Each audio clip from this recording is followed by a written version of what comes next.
Kyle texted, "We're finished. Go to the storage unit and get your belongings." In the gloomy corridor of my apartment building, I gazed at my phone in shock, the glaring glare of the screen illuminating my weary face. What was my flat anyway? As alien to me as the iciness of Kyle's message, the new lock on the door shone mockingly in the overhead light. Samantha Delaney is my name. While my sister Vanessa recovered after emergency surgery, I, 47, slept on chairs in the waiting area for 10 days. 10 days of coffee from the vending machine and sandwiches from the hospital cafeteria. I'm 10 days away from my 15-year husband. And it seems he decided our marriage was finished after just that. My legs suddenly couldn't hold my weight, so I collapsed against the wall. The hallway's security light fluctuated, creating odd shadows on the floor. With shaking fingers, I went through the remainder of Kyle's texts. "I've transported your belongings to Westside Storage's Unit 23B. Under the mat are the keys. Your jewelry was pawned by me. Anyhow, it wasn't worth anything. The Toyota was sold. You didn't operate it. An old locket belonging to my grandma. My wedding band. Kyle gave me these pearl earrings for our 10th anniversary. Everything is gone. The one item that was really mine, the automobile I had saved for years to purchase, was sold without my knowledge or approval. I touched the door that had previously led to the life we had created together. Jobs as teachers at the same high school. Lake Tahoe weekend getaways. Grading papers side by side in quiet nights. Memories from the last 15 years were now trapped behind a door I was unable to enter. A heavy, icy sensation settled in my chest. I made up my mind in the quiet of that Reno, Nevada corridor. I wouldn't yell. I wouldn't beg. I wouldn't camp outside the apartment or phone him 60 times in a row. I typed back a single message instead. "You'll be sorry." I banned his number after that. I took a taxi across town and located the storage key exactly where he had indicated it would be. With only a few cardboard boxes and trash bags, Unit 23B was tiny and dirty. He didn't want my clothing, books, or some kitchenware. Behind 100 cubic feet of trash were left behind after 15 years of marriage. In order to visit Vanessa in the morning, I spent the night at a budget hotel close to the hospital. Something that should have frightened me but instead felt oddly freeing came to me as I laid on the scratchy bedding and gazed at the water streaks on the ceiling. I had nothing left to lose. Life has a tendency of taking you by surprise, but I never thought I would be beginning over at 47. A knife in the back might occasionally be the surprise. 20 years ago, Kyle and I met at a teachers' conference in Sacramento. I taught painting, and he taught physical education. Our common annoyance with budget cuts and administrators who failed to see the value of artistic expression in education brought us together. Kyle was charming back then. The kind of person who remembered everyone's name and never forgot a birthday. The kind of person who brought me coffee every morning just the way I liked it and helped me hang student artwork before school exhibitions. The kind of person I thought would never abandon me. Our marriage wasn't perfect. Whose is? We'd been going through a rough patch ever since Kyle didn't get the athletic director position he'd been eyeing. He became withdrawn, spending more time at the gym and less time with me. I suggested therapy, but he dismissed the idea, saying we just needed time to figure things out. Then Vanessa's appendix ruptured and everything changed. My sister had no one else. Our parents were gone, and she'd never married. I couldn't leave her alone in that hospital, fighting for her life. I thought Kyle understood that. I thought 15 years of marriage had earned me at least that much trust. I was wrong. The morning after I found myself locked out, I sat in Vanessa's hospital room, trying to keep my voice steady as I told her what happened. "That absolute bastard," she whispered, her face still pale from surgery. "I'll kill him." "No," I said, surprising myself with how calm I felt. "You need to focus on getting better. I'll figure this out." "Where will you go? What will you do?" The monitors tracking her heart rate beeped faster, reflecting her distress. I took her hand, feeling oddly protective despite being the one whose life had just imploded. I've got some savings. Not much, but enough to rent a small place for a few months. And I've been thinking about that arts administration program at the university. Maybe it's time I finally applied. Sam, Vanessa said, using my childhood nickname. You don't have to pretend with me. It's okay to fall apart. I looked out the window at the Sierra Nevada mountains in the distance, their peaks dusted with early snow. I'm not pretending, I said. I'm just done wasting time on someone who could throw away 15 years so easily. That evening, I found a small studio apartment I could afford on my teacher's salary. It was close to the school where I taught and had just enough room for my reduced belongings.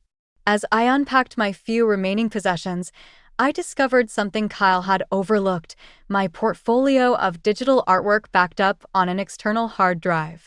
3 months after Kyle changed the locks, I received divorce papers in the mail. He'd cited irreconcilable differences as the reason for our separation. I almost laughed at the clinical term for what had happened. Irreconcilable differences didn't quite capture the magnitude of coming home to find yourself homeless, your possessions sold, your marriage over via text message. The legal document listed our shared assets. Kyle had claimed everything of value: the apartment, the furniture, our joint savings account. He'd even taken half my retirement fund. According to his lawyer, I was entitled to nothing else since I had abandoned the marriage by staying with my sister during her health crisis. I sat at my small kitchen table, staring at the papers until the words blurred. The pain I'd been holding at bay threatened to overwhelm me. For a moment, I considered calling Kyle, demanding an explanation, fighting for what was rightfully mine. Then my phone buzzed with a notification, an email from the university. I'd been accepted into the arts administration program with a partial scholarship. Classes would start in 6 weeks. It felt like a sign. I could spend months, maybe years, fighting Kyle in court for material possessions, or I could invest that energy in rebuilding my life. I signed the divorce papers without contesting his claims, much to the frustration of the lawyer Vanessa had insisted I consult. He's walking away with everything, the attorney warned. You're entitled to much more than this. I know what I'm entitled to, I replied, and I'll get it back my own way. That night, I called my principal and resigned from my teaching position, effective at the end of the semester. 20 years in the public school system ended with a 10-minute conversation. I felt a momentary pang of regret for the students I'd leave behind, but I knew this was necessary. I couldn't risk running into Kyle in the faculty lounge or the parking lot. I couldn't teach in a place where people would whisper about my failed marriage. When I told Vanessa my decision, she was skeptical. You're letting him win, she argued. That school was your life before him. That's the problem, I said. Everything in Reno reminds me of Kyle. The school, our favorite restaurants, the park where we used to walk on Sunday mornings. I need a clean break. And then what? She asked. You'll get your degree. And I showed her the digital art portfolio I'd been working on. Illustrations, animations, and interactive designs I'd created over the years as a hobby. There are art therapy programs around the country using digital tools to help people process trauma, I explained. I've been researching them.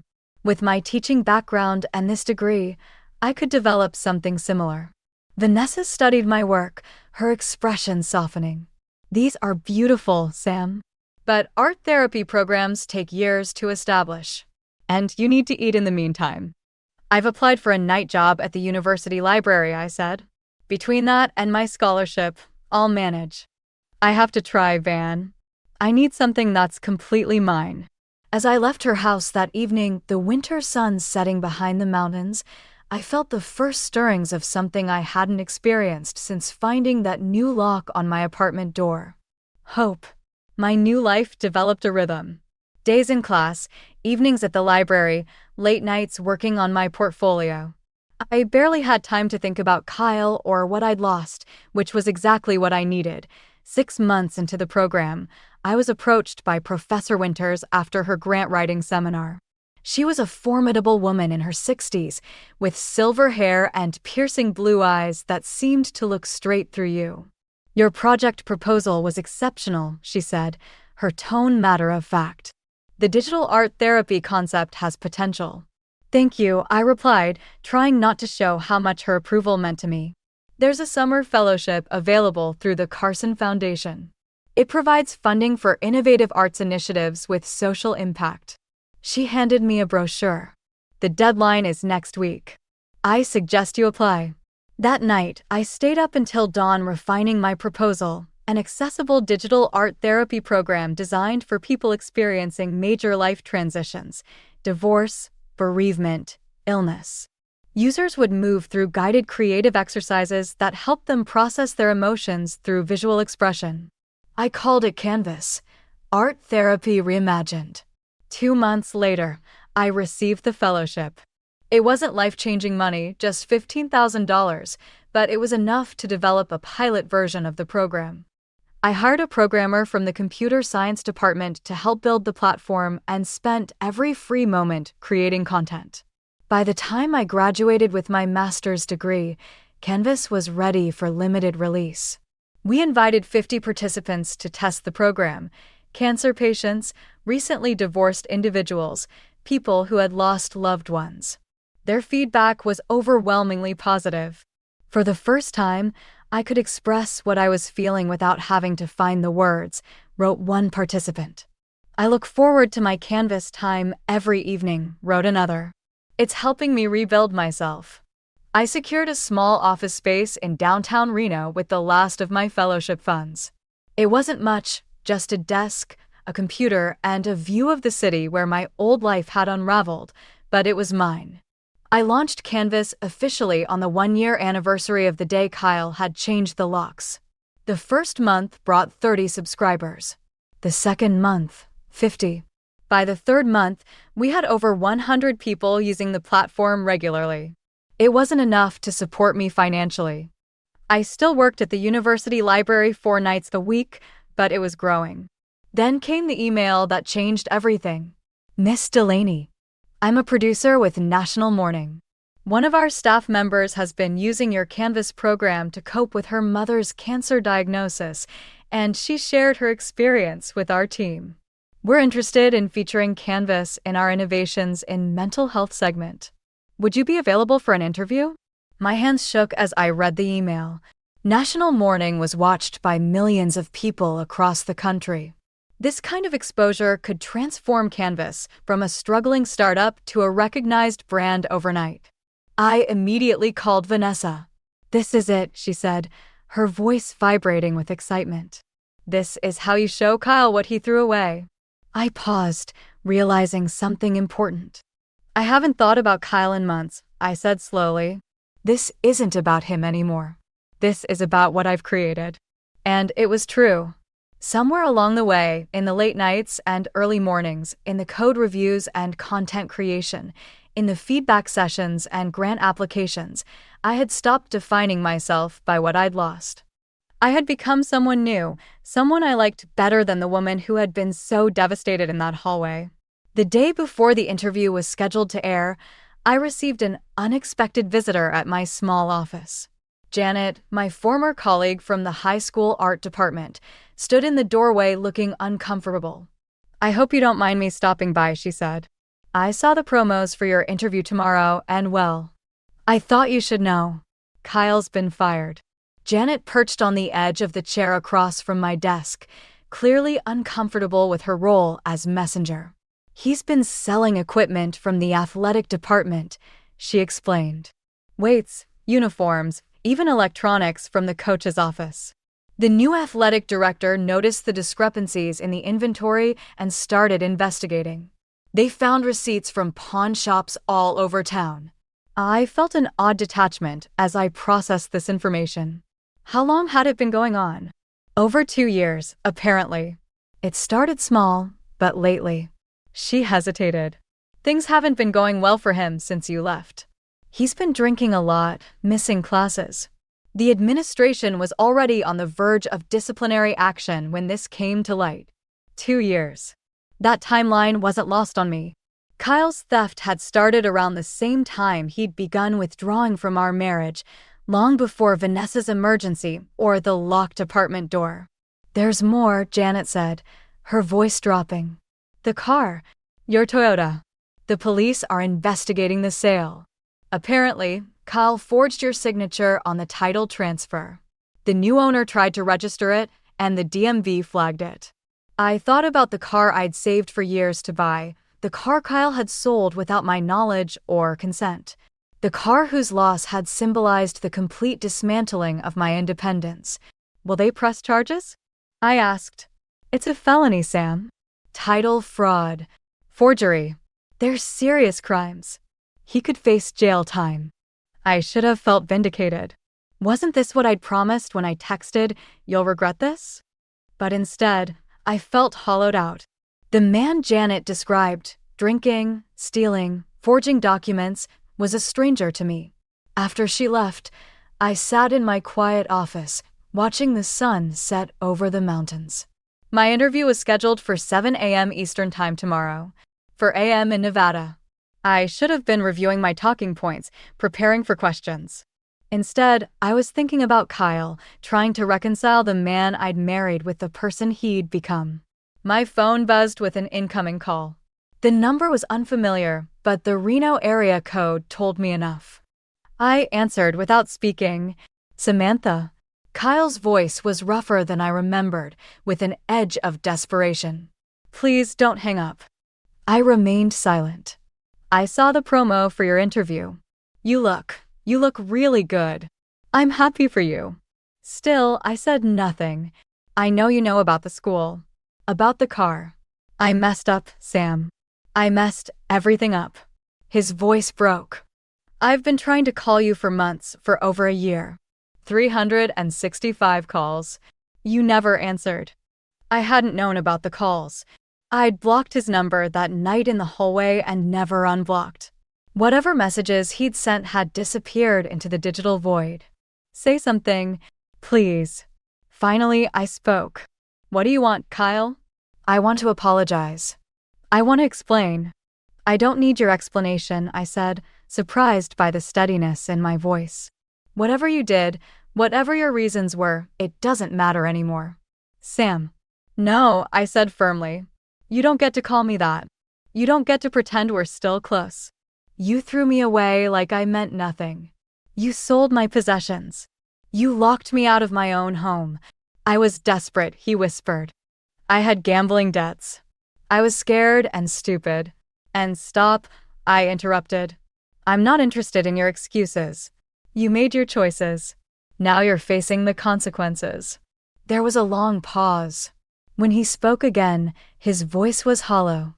"The police want me to turn myself in tomorrow." "Then that's what you should do. Will you be back from New York by then? Could we meet just once?" I closed my eyes, feeling the weight of our shared history pressing down on me. 15 years of marriage, the good days and bad, the life we'd built, and the way it had ended. "No," I said finally. "I don't think that would be helpful for either of us." I ended the call before he could respond, then turned off my phone completely. I had an early flight to catch and a new future to embrace. Kyle belonged to my past. The National Morning Studio was a whirlwind of activity. Production assistants with headsets rushed past. Camera operators adjusted equipment. Makeup artists fussed over the hosts and guests. In the green room, I sipped water and tried to calm my nerves. 5 minutes, Miss Delaney, a young woman with a clipboard, informed me. I nodded, smoothing the sleeves of my blue blazer, the most professional item in my limited wardrobe. Beneath the jacket, my heart hammered against my ribs. "You're going to be great," the makeup artist assured me as she applied a final touch of powder. "Just remember to look at Jessica, not the camera." Jessica Chen, the host of the innovation segment, had a reputation for thoughtful interviews. Still, I ran through potential questions in my mind, rehearsing answers about Canvas, its development, and its impact. What I wasn't prepared for was her first question after the cameras started rolling. "Samantha, Canvas was born from your own experience with loss and transition. Can you tell us about that journey?" I froze momentarily. In all our pre-interview communications, we'd focused on the program itself, not my personal history. But as I looked into Jessica's kind eyes, I realized this was an opportunity. An opportunity to reach people who might be sitting where I had been, hollow and hurting, needing a way forward. 2 years ago, I came home to find the locks changed on my apartment door. My husband had ended our 15-year marriage via text message, sold my car, and pawned my jewelry. I smiled slightly, aware of the camera, but speaking directly to Jessica. It was disorienting, to say the least. Jessica's expression was perfectly balanced between empathy and professional interest. How did you move from that moment of crisis to creating Canvas? I explained my journey, the arts administration program, the fellowship, the late nights developing content. As I spoke, I realized how far I'd come from that night in the hallway. Canvas isn't just about processing grief or trauma, I concluded. It's about reclaiming your narrative, finding beauty and meaning in the midst of chaos. It's about rebuilding. The interview flew by. We discussed the scientific foundations of art therapy, demonstrated how the program worked, and shared testimonials from users. Before I knew it, Jessica was wrapping up the segment. Canvas is currently available for individual subscribers, but you have bigger plans, correct? I nodded. We're launching an institutional platform next month for hospitals, counseling centers, and schools. We've already partnered with 3 major healthcare networks to offer Canvas to their patients. Impressive growth for a program that began as a personal healing journey. Thank you for sharing your story with us today, Samantha. As the cameras stopped rolling, Jessica leaned over. That was fantastic. You're a natural. Back in the green room, I checked my phone. It had been less than 5 minutes since the segment aired, but my inbox was already filling with messages. The Canvas website had crashed from the traffic surge. My personal email contained interview requests from 3 other news outlets and 14 partnership inquiries from healthcare providers. Among them was a message with the subject line, "I saw you on TV." It was from Kyle. My finger hovered over the delete button, but something made me open it. "I'm turning myself into the police this morning. I don't expect forgiveness. I just wanted you to know that I truly am sorry, and seeing you succeed is the one bright spot in all of this. You deserve every good thing that's coming your way. Goodbye, Samantha." I closed the email without responding. Whatever closure Kyle needed, he would have to find it without my help.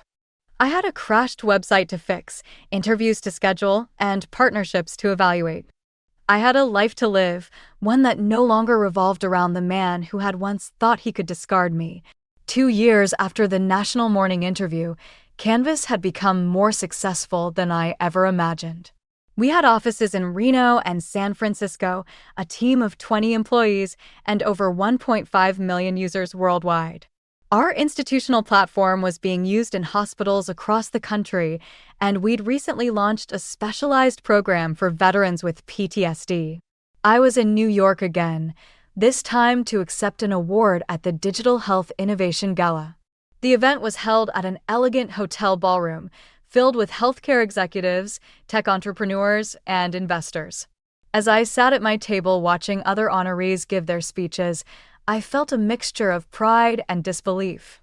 How had the broken woman in that hallway transformed into this person, the founder and CEO of a thriving company about to receive recognition from industry leaders, and now announce the host, the Impact Award for Mental Health Innovation goes to Samantha Delaney, creator of Canvas. The applause was thunderous as I made my way to the stage. From the podium, I could see hundreds of faces looking back at me, including James, my partner of 8 months, who was beaming from our table. "Thank you," I began, my voice steady and clear. Canvas was born from necessity. When my life fell apart, I needed a way to put the pieces back together. What I discovered was that creativity isn't just an escape, it's a pathway to healing. As I continued my speech, something caught my eye at the back of the room. A familiar figure standing near the exit, watching intently. Kyle. Older. Thinner. His once confident posture now slightly hunched. I didn't falter. I didn't acknowledge him. I simply continued speaking about Canvas, about our vision for the future, about the millions of people we hope to help. In closing, I'd like to share something a user wrote to me recently. I came to see that my narrative wasn't over after my loss thanks to Canvas. A new chapter was just being started. I believe Canvas gives all users the opportunity to rewrite their story in addition to mending. A standing ovation was given by the audience. I caught Kyle sneaking out the door, as silent as he had come, out of the corner of my eye. James and I were chatting with guests after the wedding when I was approached by an event organizer. "There is someone who wants to talk to you in private, Miss Delaney." "It's vital," he says. Even before she described him, I knew who he was. "Tell him I'll meet him in the lobby in 5 minutes. James had a worried expression. "Everything okay?" "It's fine," I told him. "Just a few unresolved matters. I won't be here for long." Seated on a seat next to the hotel's main entrance, Kyle appeared out of place in his faded suit amidst the crystal chandeliers and glossy marble. When he saw me coming, he got up. He murmured, "Congratulations," in a quiet voice. I read in the business section about the honor. "I hope it's okay with you that I came." "How did you get in?" I inquired. I informed them that I worked at Oak Ridge Health. "You mean they're one of your partners?" His former smile reappeared like a ghost. "I've been following your success." I had no feelings. Not rage. Not contentment. There was a deep neutrality, as though I were talking to a stranger who just so happened to share some of my recollections, but not even sympathy. He said, "I served 14 months when I didn't answer. Expelled early due to good behavior. Right now, I work in construction. It's a sincere job." "I'm glad to hear that," I said. I meant it too. I didn't mean any harm to him. I simply didn't have any wishes for him. Adding, "I keep thinking about what I threw away, not only our union, but also the person you were becoming into. I could have participated in this." He made an ambiguous motion toward the ballroom. "No," I murmured quietly. "You couldn't have. You departed, which is why this occurred." His expression changed from one of surprise to comprehension. Canvas. My accomplishment. My new life. If he hadn't shut me out that evening, none of it would have happened. When I said I should go, my partner's waiting. "You're happy," he said, his voice almost audible. I turned to face the ballroom, where my trophy was shining on our table, where James was mingling with coworkers, and where my future was still being decided. "Yes," I said. "I am." I heard Kyle shout after me as I was leaving. "Samantha." I pivoted. "You were right," he mentioned. I regretted every day. I gave him a single nod, recognizing what he had said without answering. Then I went back to the party, to the life I had created from the beginning. A life that was, at last, entirely mine. As I reflect on my path from that frantic night in the hallway to founding a prosperous business, I've come to the conclusion that sometimes the best form of retaliation doesn't include causing pain to another person. Making sure they can see precisely what they lost is the goal.